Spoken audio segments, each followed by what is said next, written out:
at Fident Asset Management. Good morning, Ashwara, and thanks for speaking with us here at Money Control.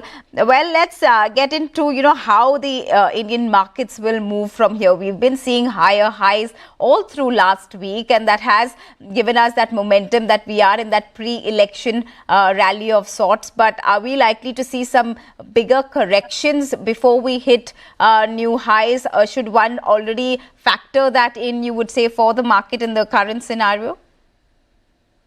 Good morning, Stacey, and good morning, all the viewers. Obviously, we are at great time. Market is almost all-time high, and this is nothing less than a dream run that we have witnessed so far. But there are certain things I want to bring to everybody's notice. As you said, that we have election around the corner, and as we have spoke earlier also, that the volatility will be the talk of the town. But if you just look at this 2 data points, in the month of February so far, your broader market is actually underperformed the large caps. So Nifty 50 continues to hold high. In February, they are up almost more than 2%, 2.2, 2.3%. But if you look at the mid caps and the small cap, they are down anywhere between 1.5% to 2% different indices. So some sort of, I would say, profit booking is visible in broader market. Obviously, it has to do with we are almost closer to this financial year as in the month of March. So some amount of profit booking when the investors close their books, and that is quite visible in the broader market. And this may continue to remain for some more time, at least a week or two. So that pressure is what investors should be wary of. Second, if you really look at, that we are hearing a lot of now warnings and noise across from the research houses about the valuations of broader market. And we actually believe that there's a lot of logic and reasons to that. If I just look at some very interesting data points, Stacey, right? Market from the month of, if I look at this financial year so far, Nifty have given almost a 30% return. But, large part of it has come from earning growth. The earning growth for the Nifty 50 over the last 10, 11 months so far has been tuned to almost 18, 19%. So the re-rating potential is the remaining 12, 13%. But when we look at mid cap, small cap, and most specifically the micro cap and SME, where the return has been close to 60, 70% for mid and small cap respectively. Micro cap is up almost 100% in the last 10, 11 months. There, the earning growth is close to 25, 30% for the different segments. But the earning re-rating, the re-rating multiple has been almost in multiple of what earning growth has been. For a micro cap, the re-rating is almost 70% compared to 30% of the earning growth. So what important mood point I'm trying to make here is that, large part of the stock price movement has been done because of the re-rating which we have witnessed. And even if you look at future, possibly the mid and small cap entity will possibly give us at best 30% growth in earnings. But that is more or less has been factored in. So there might be a time that, post-election, there we can see this, the returns from this category of broader market could be very, very limited, or there could be a time correction for a long period of time. So this possibly, the worry for the investors is whether the mid and small cap or the broader market can crack. One of the reasons which I would witness would be the dilution in the earning growth, which is not visible at this juncture. So, earning growth will still put up there, but the return from that is might be quite difficult. So investors putting money at this juncture have to be very, very careful that where they're putting up their money, in which segment, in which sector, in which businesses, where you have a very high potential of growth as well as earning related. So money making from here is not going to be easy, at least in the broader market. We have already seen that money flowing to the large cap, and that could be the trend, Stacey, for coming months too. Right. In fact, I was going to speak about, this rotation that we are seeing now from the small and mid cap back into the large cap. And that's pretty much the direction we've been seeing markets take. And especially after what SEBI's direction as well as AMFI have come out, in order to safeguard retail investors, because there was that froth building up, we could say, in the broader market. But let's talk about sectors then specifically that we could actually be looking out for, whether it is even from from the mid-cap and small-cap space. Now, if you take IT for that matter, and I'm bringing IT up now in the context of what we've been seeing and hearing from the Fed, we were hoping for a March rate cut, which seems very unlikely, but the macros there in the US are actually showing that maybe a June rate cut then might not be too far away. In fact, today we're also seeing how these mid-cap IT stocks are really reacting. We did have Jefferies come out with their call on LTI Mindtree, where they've gone ahead and given a buy rating, but they've cut those targets to just about 5,890. Now they've seen the senior level exits, including that of the CFO, all of this as those integration issues, and which is why they are quite wary at this point. So how should one really be looking at the IT play? Now, we have seen in terms of the earnings, you were saying if you have to just go by the earnings, we were already expecting that for IT, that, a couple of quarters more of pain is what one could expect. But then when you look at the bigger IT names versus something like an LTI Mindtree or a Tech Mahindra, where should one really be playing that game at this point then? Yeah, so Stacey, IT looks very interesting to us at Fident. Not only the large cap IT, that is one possible area where investors should now move their money, would be in the mid caps and the small cap IT. Now, as you said about US Fed expectations and outcomes, depending on the, the inflation data, which was expected to be released out this week. But we're not really very excited about US cutting interest rate too fast or too deep. If you look at the Friday data, obviously, the wage, new employment opportunities in US came out much stronger. Obviously, there was a moderation in the wage, the rate growth, as well as there was a spike in unemployment rate. But I think, if I look at the data over the last 3-4 months on the inflations, there's one thing which is very clearly coming out is that inflation is now becoming sticky. And as US interest rate expectations are the target of getting 2% would be slightly tougher is what we at Fident are expecting through. So we are not expecting any rate hike, as you even said, in the month of March, this month. Possibly if inflations give us a positive surprise on the downside in the coming month, then possibly a rate cut in June is what is quite probable. And its impact on IT will be quite visible. So, if I look at as you spoke about valuations, about mid and small cap and things like that. So if you look at the IT sector per se, and we look at the mid cap and the small cap sector, their valuations, so we are not seeing unnecessary froth over there. Obviously, the valuations are high if I look at from the 10-year average. But if I look at from the last 3 or 4 years post-COVID scenario, we are seeing valuations more reasonable from that perspective. Obviously, that IT has not come out of the blue so far. When we met a lot of management recently, and they are not sounding. They are sounding more like cautious with a view about growth and all that. But we believe market will start factoring it once the growth recovers in the coming 2 to 3 quarters, and with US Fed action on the rate cut. IT could be, very remunerative from this perspective over the next 2 to 3 years. So I believe investors should allocate money to both large cap IT as well as, mid cap IT. And one more thing, obviously, large cap IT is something which is trading at a valuation discount compared to mid cap IT as we speak. But the reason primarily is the differential in growth. So one has to create a right mix between large and mid on the IT pack. And I believe that could turn out to be a good strategy for investors going ahead.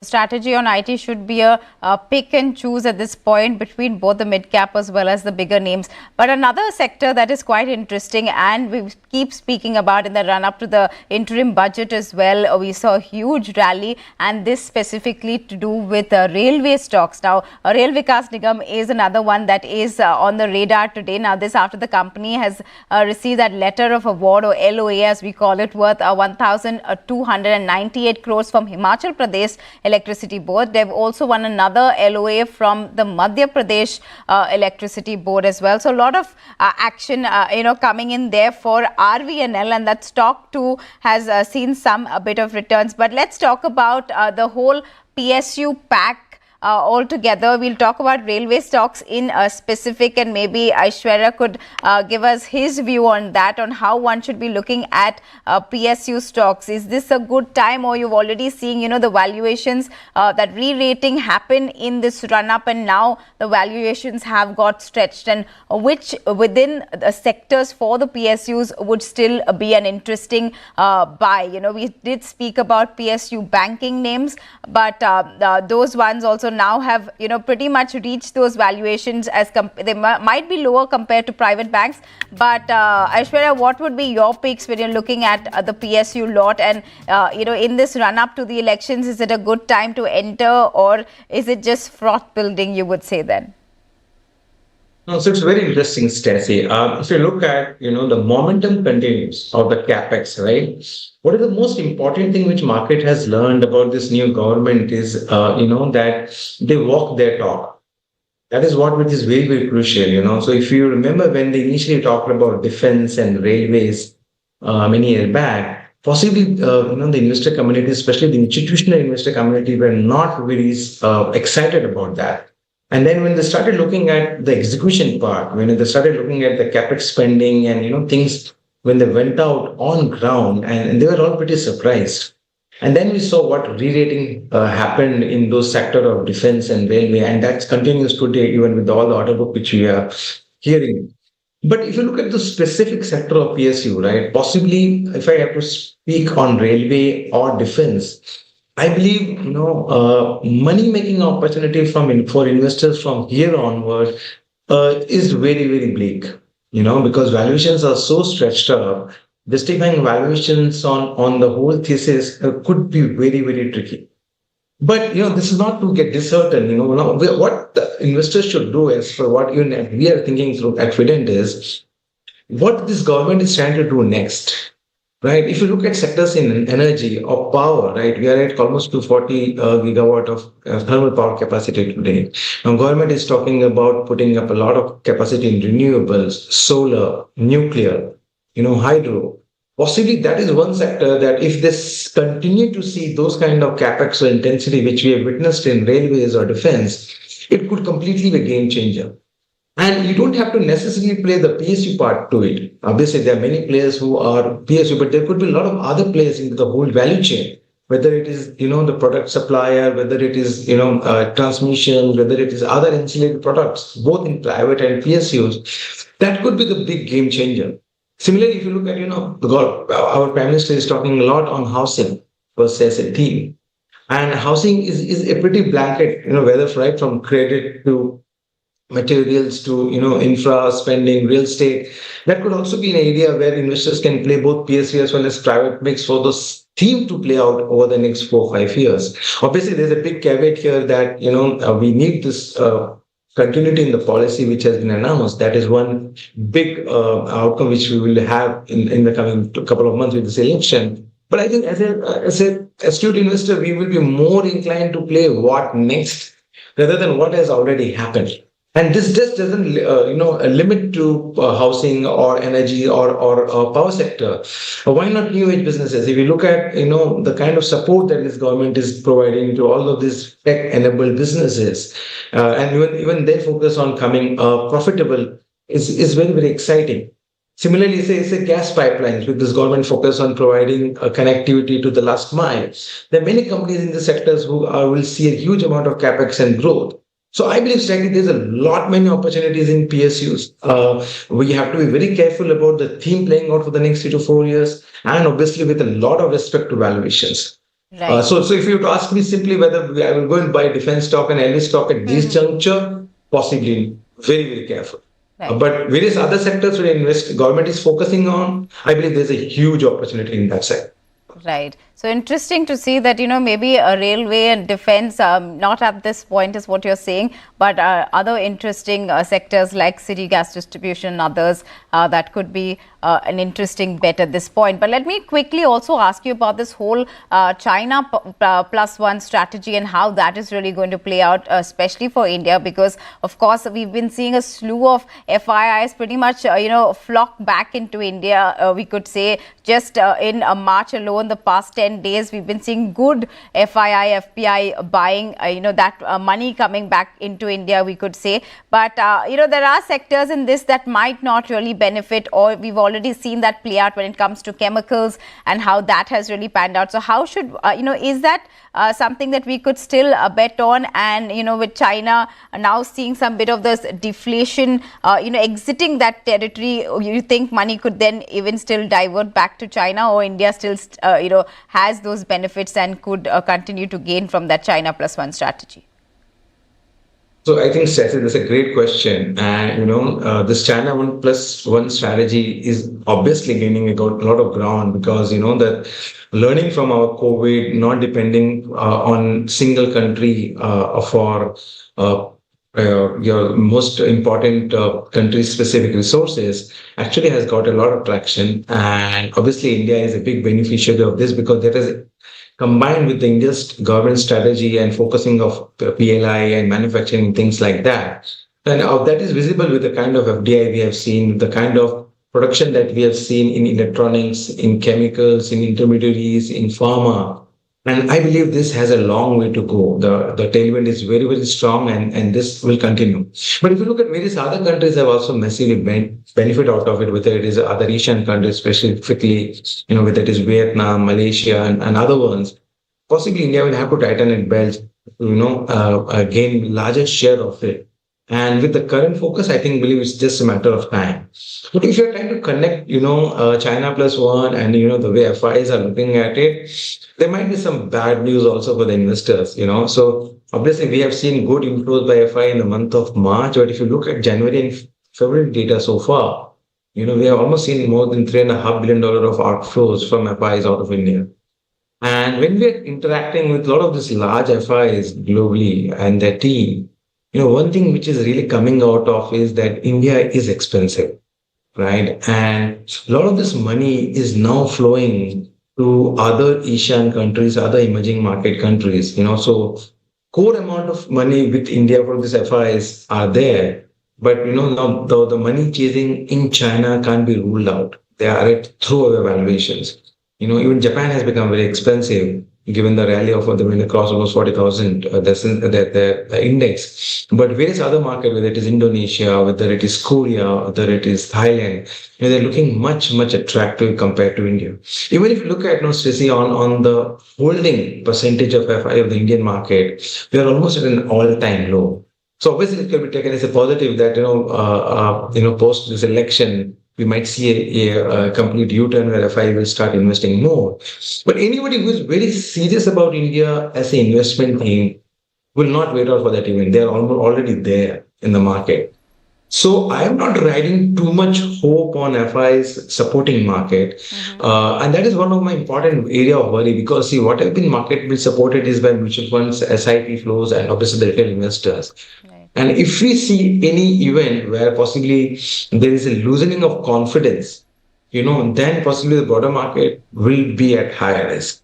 So that's what my point is. Obviously today we have heard about, this new deal with ETFA, where possibly we can say $100 billion of investment in FDI and almost 1 million jobs as what government has spoke. I believe initiatives like this, along with PLI enhancement, or, when you look at manufacturing as a percent of GDP, possibly we are not at our best today. That has to also pick up. But all of these things, when come together, I believe India's growth story has to see a lot of impetus from manufacturing.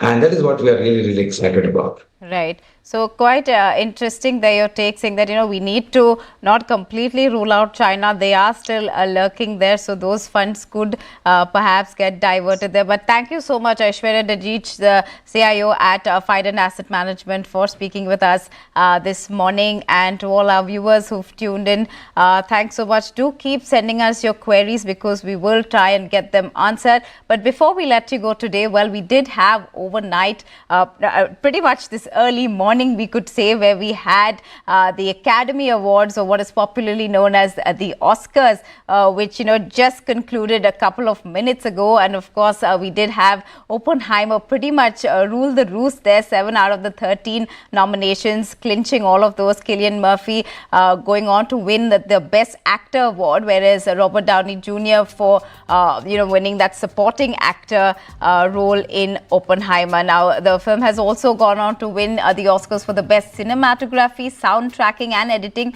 We also had Ukrainian war documentary 20 Days in Mariupol, which has gone on to win the Best Documentary Film in the Oscars 2024. So quite some interesting takes, and you can get all of that and more on our website. That's where you're going to see all of those interesting tidbits, as well as our YouTube page, where we're putting out all that went through overnight at the Oscars, and what you don't need to be missing out for, right from the fashion to what really is in that goodie bag that the nominees take home. You'll get all of those details. But with that, it's a wrap from the entire team that puts this piece together. Thanks so much for watching. Do post us your feedback in the comment section and follow us on the link at the bottom of your screen. And for the rest of the updates, continue at moneycontrol.com as well as the Money Control app.